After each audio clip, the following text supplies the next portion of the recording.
बढ़ते हुए समाजी और मुआशी मसाइल की वजह से डिप्रेशन, जहनी आसाबी दबाव, एंजाइटी और जो हाइपरटेंशन के केसेस है उनमें दिन ब दिन इजाफा होता जा रहा है। और आलमी इदारा सेहत के मुताबिक हाइपरटेंशन और अमराज़े कल्ब यकसा तशवीश का मौजब है।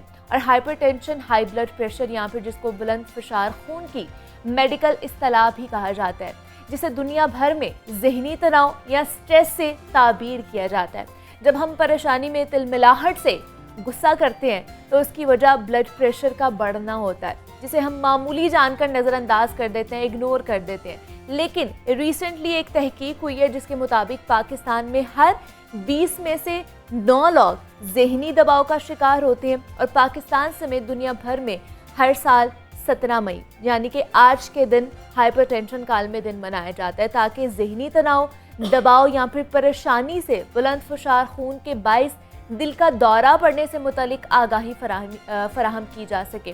तो हाइपरटेंशन का मर्ज है क्या, इसकी वजूहात क्या हो सकती हैं और इससे बचाव कैसे मुमकिन बनाया जा सकता है, इस पर बात करेंगे। इस वक्त हमारे साथ मौजूद हैं डॉक्टर बिल्किस हैं, कंसल्टेंट मेडिकल इमरजेंसी हैं। डॉक्टर बिल्किस, आपको खुश आमदीद कहती हूँ। जागो लाहौर में कैसी हैं आप?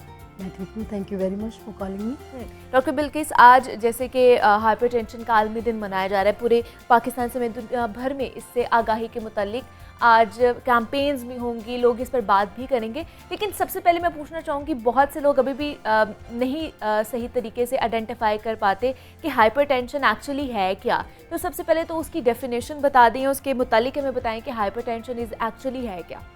देखिए, हाइपरटेंशन जैसे आपने बताया ना, इसको आम ज़ुबान में ब्लड प्रेशर कहते हैं। ठीक है। ब्लड प्रेशर एक ऐसी प्रेशर होता है जो हमारा खून हमारी खून की नालियों के ऊपर डालता है। ठीक है। हमारी एक्टिविटी और डे टू डे काम के लिहाज से ये चेंज होता रहता है। ठीक है। इसकी एक ख़ास वैल्यू है जो कि हमें अमेरिकन गाइडलाइन से मिलती है, या इस तरह की जो गाइडलाइन हमारी मौजूद होती हैं वो उसके लिहाज से एज, सेक्स और हमारी जो डेली एक्टिविटी है उसके लिहाज से होती है।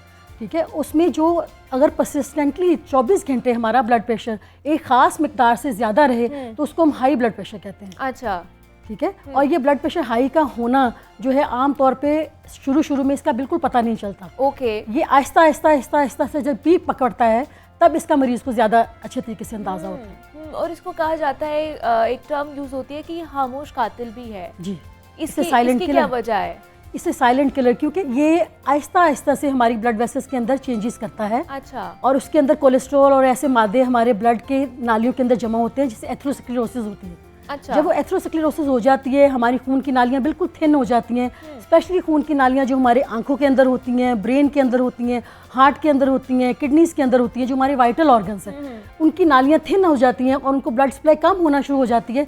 तब वो हमारा जो है ना वो असल पता चलता है मरीज़ को कि अब मैं बीमार हो गया हूँ, या मुझे तकलीफ़ होना शुरू हो चुकी है, या कोई प्रॉब्लम नज़र में आना प्रॉब्लम हो चुका है, हार्ट अटैक हो गया है। तो एक्चुअली ये साइलेंटली आराम से पेशेंट को किल करता है। इसकी शुरू में कोई साइन एंड सिम्टम्स या अलामात नहीं होती।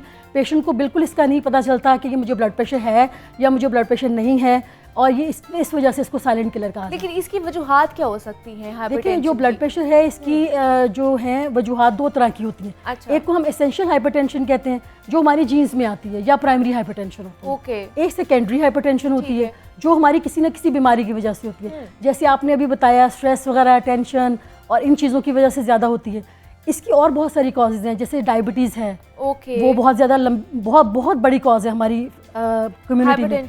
दूसरी हमारी एथनिक कॉज है कि जो हमारे ब्लैक्स हैं उनमें हाइपरटेंशन ज़्यादा होती है। तीसरा ये है कि हमारे यहाँ एंडोक्राइन कॉजेज़ बहुत ज़्यादा होती हैं, इसमें हाइपोथायराइड है, हाइपरथायराइड है, इसी तरह डायबिटीज़ हो गया, एडिसन डिजीज़ हो गया, इसी तरह कोन सिंड्रोम हो गया, फियोक्रोमोसाइटोमा हो गया, इसी तरह किडनी की डिजीज़ हैं जिसमें बहुत ज़्यादा, जिसमें किडनी में स्टोन्स होते हैं पेशेंट्स के, उसमें होते हैं किडनी की वेसल्स कमज़ोर हो जाती हैं या ब्लॉक हो जाती हैं। अच्छा। उसकी उसकी वजह से इसको कहते हैं रीनोवास्कुलर हाइपरटेंशन। उनकी वजह से इनकी हमें कॉज पता चल जाता है। हाइपरटेंशन में भी आगे जाके टाइप्स हैं? जी बिल्कुल। इसको सेकेंडरी हाइपरटेंशन कहते हैं। और सबसे जो इंपॉर्टेंट चीज़ है ना जो मैं आपको बताऊँ आजकल के, ये जो कैफीन का ज़्यादा इस्तेमाल है, निकोटीन ज़्यादा लोग लेते हैं, ये जो रिक्रिएशन ड्रग लेते हैं हमारे यंग बच्चे, कोकेन लेते हैं, एक्सटासिस लेते हैं, और इस तरह की ये जो आइस हेरोइन है, ये सारी हाइपरटेंशन कॉज करती हैं, जितने भी ड्रग्स हैं। जी। और ये सेकेंडरी कॉजेज हैं। और सेकेंडरी कॉजेज में एक स्टीरॉयड का ओवर यूज भी है। कुछ लोग स्टीरॉयड्स लेते हैं किसी प्रॉब्लम की वजह से भी लेते हैं, और कुछ लोग यानी अनइंटेंशनली भी, यानी कोई उनको जीपी प्रिस्क्राइब कर देता है, उनको उससे फ़ायदा होता है, वो लेते जाते हैं। तो ये हाइपरटेंशन की बहुत बड़ी रीजन है। और जैसे आपने बताया कि प्राइमरी भी एक कॉज हो सकती है कि हमें जीन्स में भी मिल सकता है, तो उसके लिए फिर हमें क्या एहतियात करनी चाहिए अगर हमें पता है कि हमारी जीन्स में है या हमारी फैमिली हिस्ट्री है इससे मुताल्लिक? जी, उसमें फिर ये है कि हम पेशेंट्स को कहते हैं कि आप रेगुलर अपने कंसल्टेंट को विजिट करें। अच्छा। अपने बॉडी वेट पे नज़र रखें, हेल्दी लाइफस्टाइल को अपनाएं, अपनी फिजिकल एक्टिविटी को इम्प्रूव करें, यानी सेडेंटरी लाइफस्टाइल ना अपनाएं, अपनी बॉडी वेस्ट को बिल्डअप करें, ये जितनी नॉर्मल होनी चाहिए उतनी हो, और अपने सोडियम का इस्तेमाल कम करें। ठीक है, इस तरह के बहुत सारे, कैफीन का इस्तेमाल कम करें, कुछ लोग अल्कोहल बहुत कंज्यूम करते हैं, उसको कम करें, और ये जो रिक्रिएशनल ड्रग्स हैं, स्मोकिंग है, दैट शुड बी अवॉइडेड। तो इस तरह से हम इन चीज़ों से प्रोलॉन्ग अरसे से बच सकते हैं, even if it is present in our genes. ये मतलब मोटापा भी एक बहुत बड़ी कॉज हो सकता है। जी जी बिल्कुल, मेटाबॉलिक सिंड्रोम में आता है मोटापा ना। एक मेटाबॉलिक सिंड्रोम होता है जिसमें हमारी वेस्ट सर्कमफ्रेंस ज़्यादा हो जाता है, यूरिक एसिड लेवल ज़्यादा हो जाता है, हमारे अंदर फैट्स ज़्यादा होती हैं, ट्राइग्लिसराइड, कोलेस्ट्रॉल ज़्यादा हो जाता है, हमारा बॉडी मास इंडेक्स ज़्यादा हो जाता है, और यूजुअली उन लोगों में होता है जो सेडेंटरी वर्कर्स होते हैं, जो काम नहीं करते, सारा दिन बैठे रहते हैं। लेकिन आजकल देखें ना, हमारा कोरोना के दिनों में हमने ज़्यादातर देखा कि सेडेंटरी लाइफस्टाइल हमारा हो गया था, घर से हम वर्क फ्रॉम होम कर रहे थे, बच्चे भी बाहर नहीं निकल पा रहे थे, वो तो एक बीमारी थी जिसने हमें जकड़ लिया हुआ था और हम नहीं कर पा रहे थे। लेकिन क्या उसके अलावा हमारे नौजवान नस्ल में ये चीज़ बहुत ज़्यादा रुझान पाती जा रही है कि हाइपरटेंशन का शिकार हो जाते हैं, गुस्सा बहुत जल्दी आ जाता है उनको, तो जिसके बाद कहते हैं जी बीपी बढ़ गया, हमारा बीपी बढ़ गया है। तो इसकी क्या वजह आपको लगती है कि पहले ये चीज़ें हम देखते थे कि रेयर बहुत होती थी कि बड़े बूढ़ों में हमने देखना कि अच्छा उनका बीपी बढ़ जाता है, इनके साथ आराम से जाके बात करनी है, लेकिन नौजवानों में ये बढ़ती जा रही है? नौजवानों में इसलिए बढ़ती जा रही है कि उनका स्ट्रेसफुल लाइफस्टाइल बहुत ज़्यादा है। सारा दिन बच्चे हमारे बैठे रहते हैं, कोई काम नहीं करते, बाज़ वक़्त इंटरनेट पे लगे रहते हैं, फिजिकल एक्टिविटी कोई नहीं है, आउटडोर गेम्स नहीं है।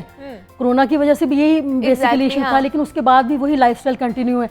हर एक के घर में जो है ना ऑनलाइन खाना आ रहा है, और उसमें आपको पता है मोनोसोडियम होता है। जो चाइनीज सॉल्ट है ना, ये बहुत ज़्यादा डेंजरस होता है हमारे ब्लड प्रेशर के लिए। अच्छा जी, आम सोडियम से 10 टाइम्स ज़्यादा सीरियस होता है जो मोनोसोडियम होता है। और हर फूड जो आप ऑर्डर कर रहे होते हैं जिसमें चाइनीज़ सॉल्ट होता है, वो बहुत ज़्यादा ख़तरनाक होता है। मैं आप लोगों की अवेयरनेस के लिए ये चीज़ बताती चलूँ कि जो सोडियम हमारे नॉर्मल सॉल्ट में मौजूद होता है और जो सोडियम जो मौजूद होता है चाइनीज सॉल्ट में, वो बहुत ज़्यादा खतरनाक होता है। अच्छा, ठीक है, आप चाइनीज सॉल्ट हर चीज़ में यूज़ कर रहे होते हैं, जैसे चिली गार्लिक सॉस आ गई, फ्लांस सॉस, से ये आप इसको टेस्ट करके देखें ना, ये नमकीन होते हैं, इसमें चाइनीज सॉल्ट होता है, इसलिए इसको जितना अवॉइड कर सकते हैं करें। हमारी यंग जनरेशन इन चीज़ों की बहुत आदी होती जा रही है, सब खा रहे हैं और बैठे रहते हैं, खाना खाते रहते हैं, मोबाइल के साथ लगे रहते हैं, अगर पढ़ना है तो भी लेट के पढ़ना है, आउटडोर एक्टिविटीज़ नहीं है। दूसरा ये स्ट्रेसफुल माहौल बहुत ज़्यादा हो गया, हर चीज़ पे टेंशन है, टेंशन है जी।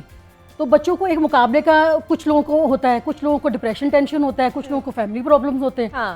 तो ये चीज़ें इन चीज़ों को एग्रेवेट कर रही हैं। बच्चे हमारे जो है ना वो हेल्दी लाइफस्टाइल नहीं अपना रहे। लेकिन डॉक्टर बिल्किस, कोई ना कोई तो इसके साइंस एंड सिम्टम्स होंगे ना, जिससे एक इंसान को पता चल जाए कि हम अच्छा अगर हाइपरटेंशन का शिकार हो रहे हैं तो इस स्टेज पे अब हमने डॉक्टर से रुजू करना है, अगर हमें थोड़ा सा साइंस एंड सिम्टम्स का पता चल जाए तो? जी, साइंस एंड सिम्टम इनके बड़े वाजिया होते हैं। कुछ लोगों को अर्ली मॉर्निंग हेडेक होती है, सुबह उठते हैं उनके सर में हेडेक होती है, दे डोंट फील फ्रेश। अच्छा, कुछ लोगों में ट्रेमर्स होते हैं, कुछ लोगों में स्वेटिंग बहुत ज़्यादा होती है, दे गेट कंफ्यूज। कुछ लोगों में नोजिया की फीलिंग होती है, they don't feel like eating anything early in the morning. अच्छा, कहते हैं हर वक्त उनको नोजिया फील होता है, उनको खाना पीने का दिल नहीं करता। अच्छा, उनको वॉमिटिंग होने की होती है, उनको सर में सीवियर थ्रॉम्बिंग हेडेक्स होती हैं, बाज़ वक़्त यंग्स में भी होती हैं, बड़ों में भी होती हैं। उनका काम करने को दिल नहीं करता, जब वो काम करते हैं वो कंफ्यूज हो जाते हैं, उनमें ट्रेमर्स आ जाते हैं, उनकी हार्ट बीट इरेगुलर होती है, चलते फिरते उनको सांस चढ़ना शुरू हो जाता है, बाज़ को चेस्ट में पेन शुरू हो जाती है। तो ये सारी अलामात हैं हाई ब्लड प्रेशर। लेकिन हम इनको फिर इग्नोर क्यों कर देते हैं? हमें लगता है कि शायद ये नॉर्मल सी चीज़ें हैं, शायद गर्मी बहुत ज़्यादा बढ़ गई है या सर्दी की जो शिद्दत है वो बढ़ती जा रही है, तो हम इनको मौसम से रिलेट कर देते हैं या बाकी चीज़ों से रिलेट कर देते हैं। हम इसको सीरियस क्यों नहीं लेते? बेसिकली ना यही हमारे यहाँ अवेयरनेस नहीं है, और कुछ लोगों में है भी, लेकिन बहुत सारे हमारे ऐसे लोग हैं जो कि इस चीज़ों से अवेयर नहीं होते हैं। हमारे मीडिया के थ्रू, हमारे बाकी चीज़ों के, एक दिन तो हम मनाते हैं ब्लड प्रेशर तो हर रोज़ होना है पेशेंट्स को, तो अवेयरनेस होनी चाहिए कि हम सोडियम शुरू से ही कम इस्तेमाल करें, हम हेल्दी लाइफस्टाइल अपनाएं, हम स्ट्रेस को कम करें, हम कैफीन को कम करें, हम अल्कोहल को कम करें। स्मोकिंग एक बहुत बड़ी कॉज है।